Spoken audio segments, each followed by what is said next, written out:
ரீசனிங்ல அடுத்த model some பார்க்கலாம். இந்த மாடல் சம் பார்த்தோம்னா ரீசனா நடந்த போலீஸ் எக்ஸாம்ல கேட்டிருக்காங்க. 7 4 5 3 13 8 4 9 3 5 9 4 8 3 இந்த இடத்துல என்ன வரும் கேட்டிருக்காங்க. ஸோ ஃபர்ஸ்ட் பாருங்க 7 into 4 28, இங்க 5 into 3 15, 28ல 15 போச்சுன்னா 13, 28ல 15 போச்சுன்னா 13. அதாவது இந்த ரெண்டு வேலையும் பெருக்கி அதே மாதிரி இந்த ரெண்டு வேலையும் பெருக்கி ரெண்டு காலம் டிஃபரன்ஸ் தான் இந்த இடத்துல போட்டிருக்காங்க. அதே மாதிரி இங்க 8 into 4 32 மைனஸ் 9 into 3 27, 32ல 27 போச்சுன்னா 5. ஸோ அந்த 5 தான் இந்த இடத்துல போட்டிருக்காங்க. ஸோ அதே மாதிரி இந்த ரெண்டு வேலையும் பெருக்குனா 9 into 4 36 மைனஸ் 8 into 3 24, 36ல 24 போச்சுன்னா 12. ஸோ அப்போ இந்த இடத்துல என்ன வரும்? 12 வரும். ஸோ அப்போ option A is the correct answer.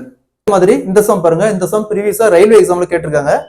6 3 5 15 93 4 8 18 1 50 9 6 5 15 question mark. இந்த இடத்துல என்ன வரும் கேட்கறாங்க. ஸோ அதே மாதிரி இந்த சம்ம சால்வ் பண்ணி வைக்கிற ஆன்சரை கமெண்ட்ல போடுங்க.